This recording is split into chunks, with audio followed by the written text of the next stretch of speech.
ninguém acreditava, éramos criticados, éramos apontados como que estávamos a trabalhar para o boneco, nunca conseguiríamos chegar a lado nenhum, e dissemos sempre que sim, o digital era o futuro. E foi.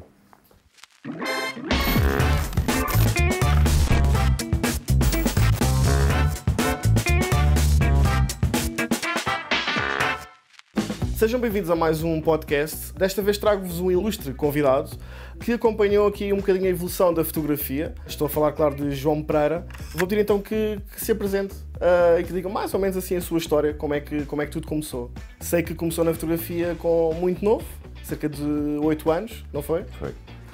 Foi uma paixão que eu agarrei... Boa tarde. Foi uma paixão que agarrei com o meu pai. Ele fazia fotografia só como hobby e eu achava muita graça à máquina dele, que vocês já conheceram, e ele ofereceu-me uma Agfa compacta, pequenininha, aos 8 anos, e os primeiros rolos foram em formato de 140. Pronto, e o bichinho ficou, e aos 13 anos estava a comprar a minha primeira Mamiya. Uma MSX1000, uma Reflex, na altura custou 7.500. Então quer dizer que o gosto surgiu por influências familiares? Foi mas depois é o prazer que eu tenho nos equipamentos fotográficos e a captar os momentos. Porque o meu pai só fazia fotografia em viagens, em passeios e não sei o quê, e eu depois fazia fotografia de tudo aquilo que calhava. Sim, no caso do João. É um bocadinho diferente, não é? Pode então, sei que costuma mais fazer fotografia de produto, ou foi assim que entrou? Foi o meu primeiro trabalho profissional, vamos chamar, foi fotografia de produto. E foi por esse tipo de fotografia que eu me apaixonei e que faço para mim, para os meus clientes, porque eu sou designer. Eu tinha que trabalhar em publicidade e em criação de produto, de embalagem, e precisava de imagens, e eu fotografei, nunca pedi fotografias a fotógrafos. Fiz eu sempre as fotografias para os meus trabalhos. E isso porque já vinha um gosto de fotografia? Já vinha o gosto da fotografia pronto, eu tinha uma dificuldade a comunicar aos outros exatamente aquilo que eu queria, sendo eu a faria exatamente o que queria mesmo. Já sabia quais eram os enquadramentos que ia usar, quais eram os fundos que podia ter ou não podia ter, e, portanto fazia eu a própria fotografia. Então, acha que é uma grande barreira é a comunicação antes de se fazer um trabalho do género? Hoje em dia essa é uma barreira, porque hoje em dia já não há uma equipa criativa que não percebe nada do assunto. Antigamente os criativos imaginavam as coisas, faziam uns esboços, uns esquiços, e a fotografia era feita para encher aquele esquiço, portanto, cumprir aquilo. Criava problemas de planos, criava problemas de enquadramentos, criava problemas, porque uma coisa é nós desenharmos e outra coisa é ver uma lente que vai permitir fazer aquilo. Mas as máquinas técnicas e o material que havia e os fotógrafos que haviam, que não têm nada a ver com os fotógrafos que existem hoje, faziam aquela imagem. Hoje não há ninguém que se dê um bocado ao trabalho ou queira a responsabilidade de estar a preparar uma imagem que depois é mais difícil. Não, hoje diz ao fotógrafo, faz-me isto assim, e depois escolhe-se qual é a fotografia que se vai usar. Portanto, facilitou muito o trabalho para toda a gente. O fotógrafo, porque cria um setting e fotografa.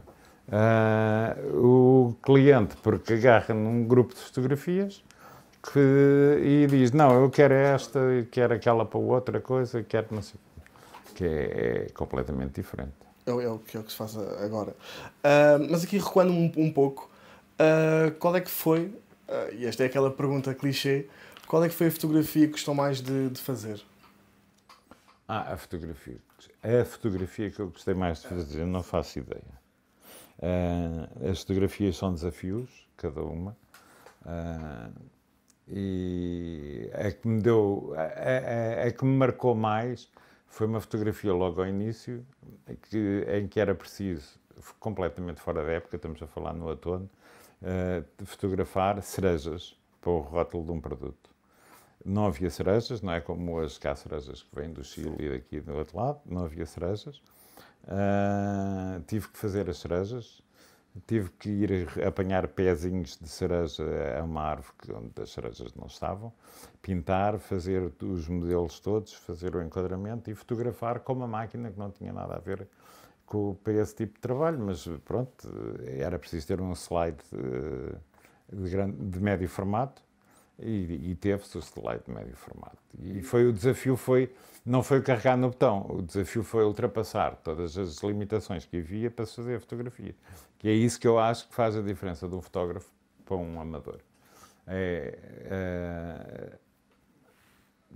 É-lhe dado um problema e ele tem que o resolver.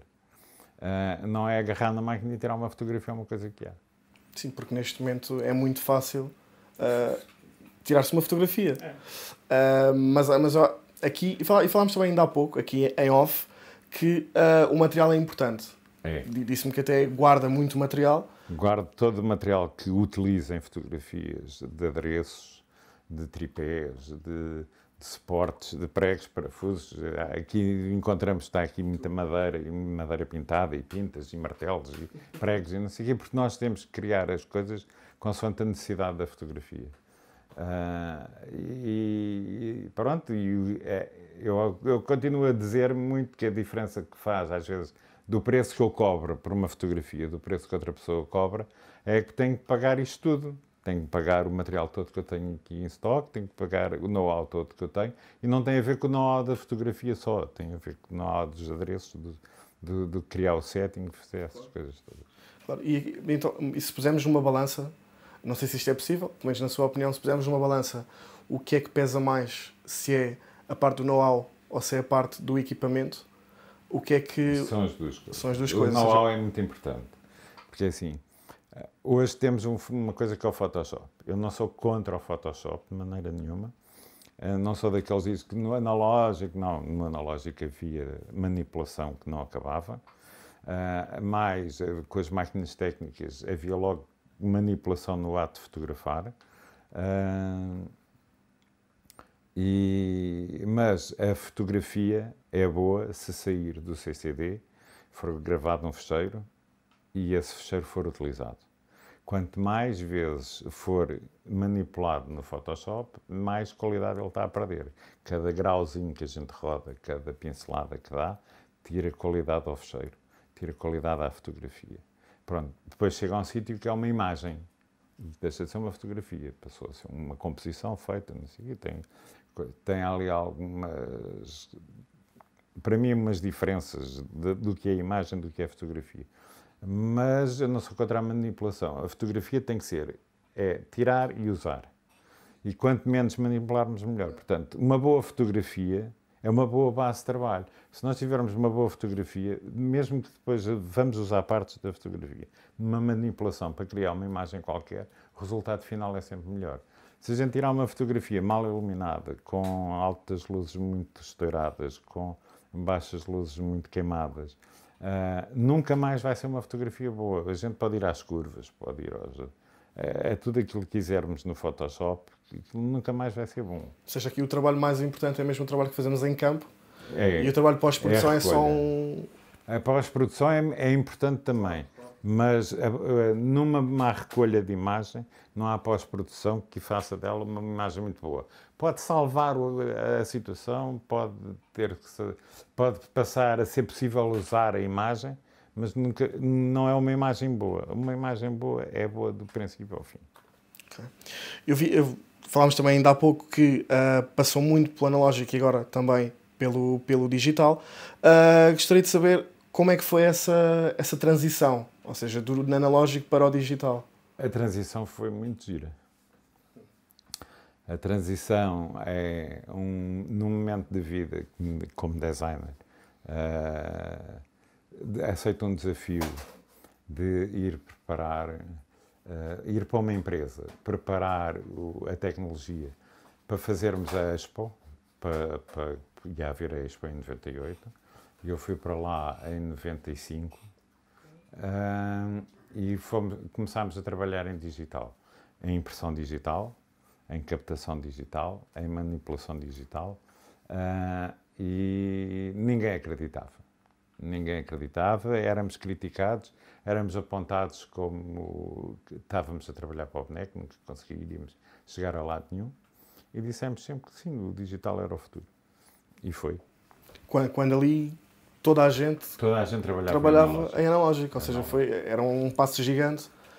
Não tinha nada a ver. Eu tive... E não tem a ver com fotografias, mas vou fazer aqui... Com o Photoshop, nós preparávamos fecheiros para impressão. E dávamos formação aos clientes. Eles se perguntavam, o que é preciso? Não sei. E houve um senhor, uma vez, que tinha que fazer uma parede e telefonou com ar muito emprobado. Então o que é para fazer? Então isso, olha, você faz um fecheiro à dimensão da parede, não é? Isso é para ver ao longe. Pode ir aos 50 dpi, mas a partir dos 25 está bom. E 25? Não, isto é... amigo, você sabe, a máquina que tem, faz aqui. Isto era uma parede para a Gar do Oriente. E o senhor desligou assim com ar. Eu é que percebo disso, vocês não pretendem nada do assunto. Mais tarde, passado 5 minutos, 10 minutos, ligou-me de volta. Eu estive agora a falar consigo. Sim. Mas isso a 25 dpi dá 5 gigas. Sim. E o Photoshop no máximo consegue trabalhar com 3. Disse-lhe eu. 1 giga em fecheiro, 1 giga em backup e 1 giga de undo. Portanto, só geria 3 gigas de informação na altura. E eu, pois, então como é que eu faço? Mas você não quis ouvir aquilo que eu lhe estava a dizer. Portanto, isto a gente ouvimos muitas coisas, fizemos muitas coisas. Foi uma fase muito divertida da minha vida. E fotografei também, nessa altura, ensaiou-se a fotografia, e com becks digitais. As máquinas eram compactas, da Casio, da HP, não sei o que, era aquilo que havia. Houve aquelas primeiras Kodaks, que eram Nikons adaptadas com becks digitais, não sei, daqui ainda há pouco tempo apanhei uma à venda. Tive quase para comprar, mas depois achei que era um dinheiro muito mal emprego. E experimentei uma máquina da Dicomed, que era uma máquina, uma 1318, com uma beck digital 1318, não uma beck digital pequenina montada numa máquina de grande formato, em que a leitura da fotografia era só para estúdio, não, para naturezas mortas, de preferência, porque umas plantas, a fotografar uma planta, o tempo que demorava a fotografar, notava-se a planta a murchar. Eu depois trabalhei numa empresa que fez 80% da Expo, da imagem, da produção da imagem para a Expo. Porque éramos todos digitais. Tínhamos aquelas máquinas que ninguém queria, que ninguém acreditava. Não é? E as agências mandavam-nos as coisas e nós tínhamos que ir recomendar os fecheiros de Illustrator e de Freehand e não sei o quê. Então achámos que era muito mais em conta, muito mais barato, muito mais produtivo eu ir dar formação às agências, aos criativos das agências, aos arte finalistas. Como é que vocês fazem os fecheiros? Para depois chegarem lá e nós só imprimirmos. Não tínhamos que estar a perder tempo, porque nós estávamos a trabalhar com agências do mundo todo, que umas chegavam cá e pediam ajuda, pavilhão do conhecimento, pavilhão do futuro. Isso foram todas as coisas feitas cá, carregadas de imagem, vocês acho que não se lembram. Mas aquilo era carregado de imagem digital, porque era o mais moderno que havia. Era fazer montagens e arranjar planos diferentes. E muito Photoshop, porque pronto, estava-se a entrar num momento em que a fotografia podia ser manipulada de outra maneira, não é?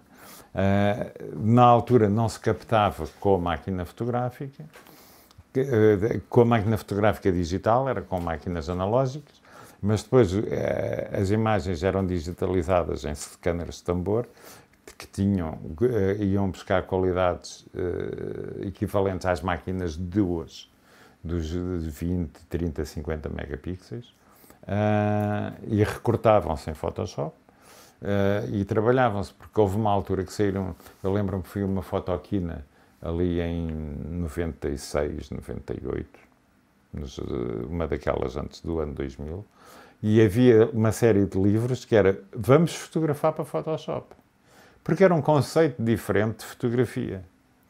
Era fotografar elementos para serem fáceis de recortar, porque as ferramentas de recorte de há uns anos não têm a ver com as ferramentas de recorte de hoje, e poder depois manipular os elementos. Havia que ter cuidado às iluminações, porque nós vamos combinar várias imagens, mas o ponto de luz convém que seja mais ou menos coerente em todas as imagens. Então eram mais utilizadas fotografias em estúdio? Ou seja, esse trabalho, ou não? Não, era qualquer coisa. Era em estúdio ou era no coisa, mas eram pensadas, logo a fotografia era pensada para se encaixar no Photoshop uns elementos com os outros.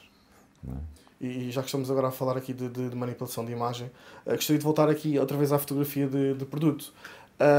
Sei que também tem, ainda relativamente ao seu primeiro trabalho, creio eu, ou não, sim, exatamente, ao seu primeiro trabalho, e se calhar avançando um pouco, sei que teve também um trabalho onde teve que utilizar, digamos, uma marosca para que o que fotografava, creio que até pôs um bocadinho de papel na... Sim, eu normalmente, é assim, na fotografia de comida, é conhecida dos vídeos no YouTube e nos vídeos no Facebook, que se fazem muitas maroscas, fotografa-se puré de batata em vez de gelados, fotografa-se uma série de coisas. Eu tenho um acordo com o meu cliente que o que fotografamos é aquilo que é. Isto são indicações do cliente, não são indicações minhas. Porque ele não quer, ele como não vende ao público, vende para a indústria alimentar, não quer criar falsas ilusões. Portanto, nós fazemos exatamente o que é.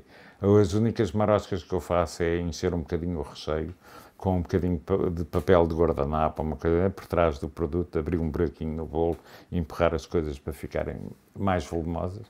Mas isso também é provocado pelo pasteleiro de serviço, normalmente sou eu, e nos sítios são chefes credenciados, né? Que conseguem obter aquele resultado, quando é isso. Mas é o máximo que eu faço nos produtos que fotografo alimentares. Mas se formos verificar isso em contexto geral, não é o que acontece. Não tem nada a ver. Até porque, eu acho que mesmo a própria população, digamos assim, tem essa noção. Quando nós vamos a um McDonald's, por exemplo, sabe que não vai comer aquilo que está na fotografia. Exatamente.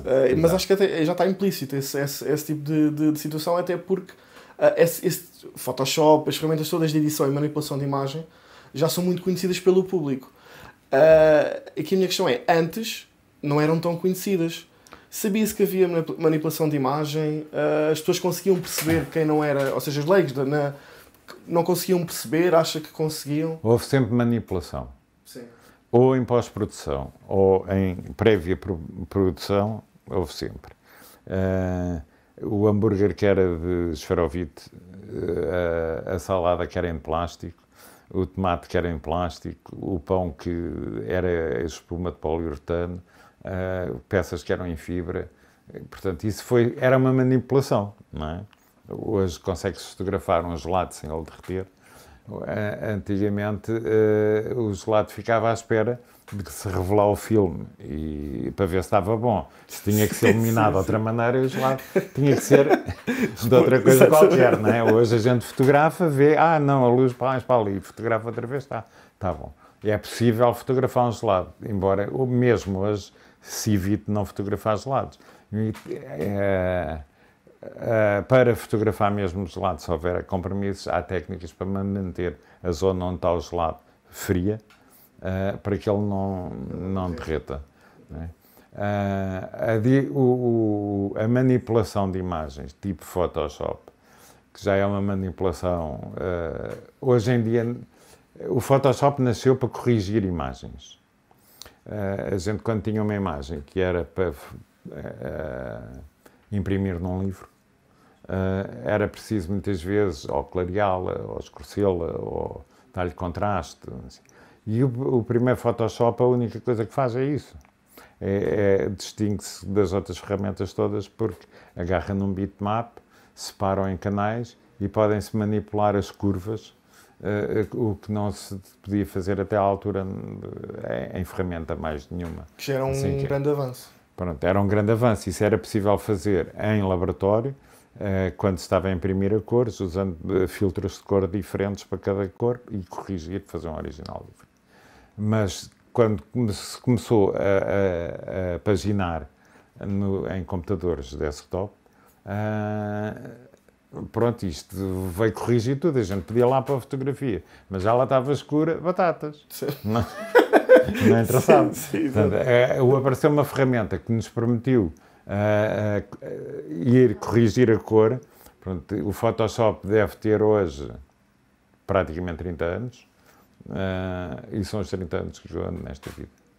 Então acompanhou também a evolução do Photoshop. Do Photoshop, do Corel, do Illustrator, do fim do Freehand. De todos. E as evoluções do Photoshop? Qual é que acha que foi aquela evolução mais... Foi para o 6. Foi para o 6, ok. Foi quando o Photoshop deu o pulo. A partir daí, o Photoshop faz exatamente o mesmo que fazia. As ferramentas são mais fáceis de usar. Sei que tem 3 paixões, grandes paixões na sua vida, não é verdade? Que são, neste caso, a comida, motas e fotografia, certo? Vou fazer uma pergunta um bocadinho difícil. Conseguia escolher entre uma delas? Não. Não conseguia, ou seja, não. Não existe... O que é que entrou primeiro, neste caso, destas 3 paixões? Entrou a fotografia. A fotografia, posteriormente a comida e depois as motas. Mas como motas sou um mero utilizador, não sou um fanático de motociclismo ou disto, daquilo. É mototurismo, é usar a moto como meio de transporte. Mas a liberdade de usar a moto como meio de transporte não tem igual. Não é? O contacto, o viajar, a sentir os cheiros. Uma pessoa que é dedicada à fotografia está habituada a ver paisagens lindas. Na moto, além de ver as paisagens lindas, cheira os sítios. E isso não há carro nenhum que nos consiga dar, nem o descapotável, nem nada disso. Daí a paixão das motas. A fotografia, pronto, já explica mais ou menos como é que começou. E a comida, pronto, a gente chega a um momento que gosta de comer e começa a dar valor à comida e começa a perceber a diferença entre comida bem feita e menos bem feita e mal feita e depois isto é tudo aplicado no design. Eu digo que o curso de design fez-me bem até para a comida, para cozinhar.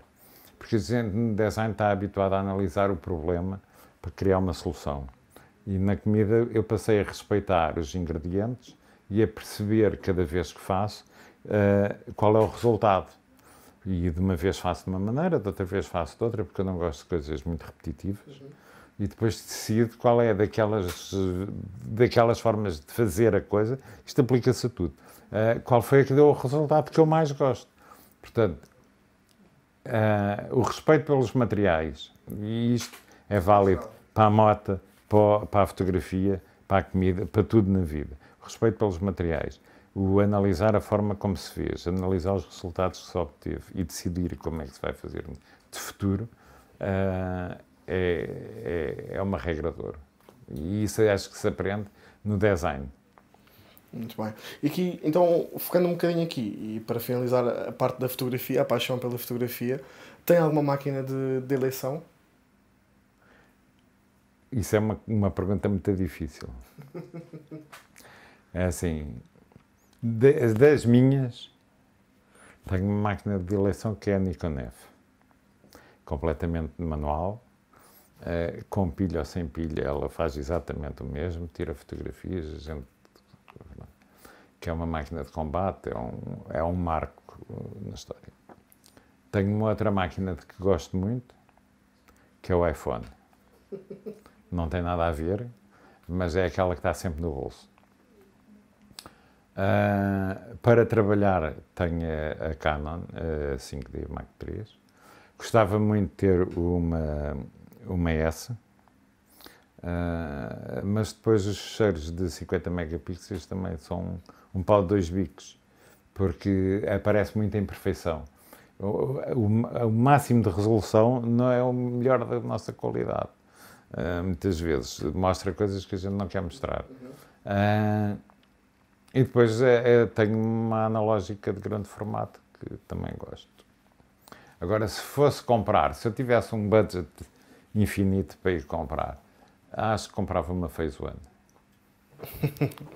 Muito bem. Agora, então, para finalizar... Uma máquina que vai sair agora, para finalizar. Acho que a Hasselblad fez uma back digital que acopula uma objetiva deles e faz uma câmara mirrorless, mas que essa back entra na traseira de qualquer Hasselblad e transforma uma máquina com 50 anos numa máquina digital portátil de médio formato. Essa também era uma opção muito engraçada, porque guarda...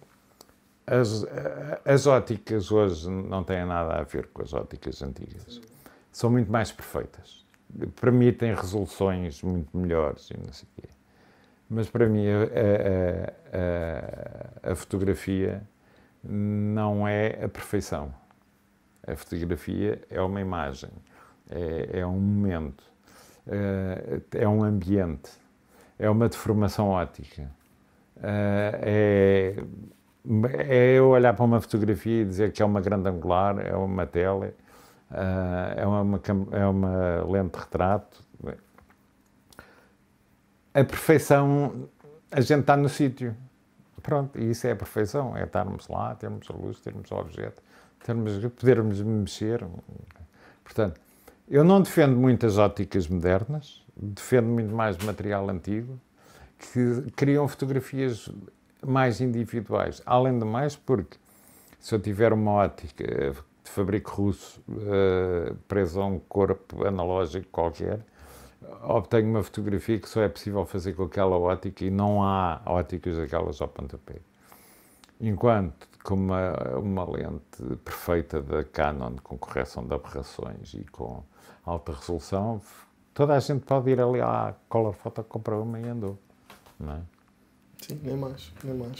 Então, aqui para finalizarmos, gostaria que deixasse um conselho para quem gosta de fotografia e deseja aprender um bocadinho mais. Não sei se poderá aconselhar um livro, um fotógrafo que gosto muito, ou então mesmo um conselho para a vida de fotógrafo, digamos assim. Bem, isso é uma questão muito difícil de responder. É assim, qual é o conselho que quem estiver disposto a aprender pela vida toda pode entrar na fotografia, porque é um mundo que não tem fim, as situações são sempre diferentes. Todas aquelas que forem iguais, as próprias câmaras vão começar a resolver sozinhas, não precisam de operador da câmara, fazem as coisas automaticamente, como hoje já começam, os próprios telemóveis já tiram em modo retrato e atenuam as rugas e uniformizam a luz. Portanto, não é uma coisa que as pessoas hoje em dia pensem que vão ter que aprender. Pronto. Não vão enriquecer, não é? Porque cada vez a oferta é maior, há mais gente a fazer fotografia. Uns com qualidade, outros sem qualidade, mas os que não têm qualidade têm preço, portanto ocupam uma fatia do mercado também importante. Façam fotografia, por paixão à fotografia, e façam outra coisa qualquer. Complementem com fotografia. tenham um ponto de vista, uma maneira, criem uma forma de ver as coisas, para criarem um estilo na fotografia, ou pela luz que utilizam, ou pelos enquadramentos, ou pelo, um ambiente, uma história, para criarem um estilo próprio e para terem um sítiozinho no mercado, que é quem gostar daquela fotografia pede-lhe assim. É difícil recomendar a alguém na fotografia. O que eu acho que as pessoas podem fazer é, como hoje é fácil ver o trabalho de muita gente, é olhar para muitos fotógrafos e olhar para o estilo de fotografias deles. Não se esqueçam, é que há 2 campeonatos na fotografia. Há um campeonato que a gente tem muita dificuldade em entrar e que eu desejo que o máximo possível consigam entrar, que são os fotógrafos que fazem fotografia ao meio milhão de euros. Não pensem que esses ganham muito dinheiro, não, esses têm settings muito caros e que têm um estilo muito próprio e que os clientes investem esse dinheiro para que eles possam produzir as fotografias. Mas pronto, podem viver desafogados, mas não têm vidas riquíssimas. Não sei. É como de qualquer arte. É mais para paixão. Sim, exatamente. É como qualquer arte. Sem dúvida. Não é como a vida de artista que se ganha rios de dinheiro. Sim, a paixão tem que estar lá muito... É mais paixão do que... Viva. Exatamente. Muito bem, chegámos então aqui ao fim de mais um podcast. Muito obrigado pela sua presença. Nada. Agradeço mesmo muito e até à próxima. Obrigado.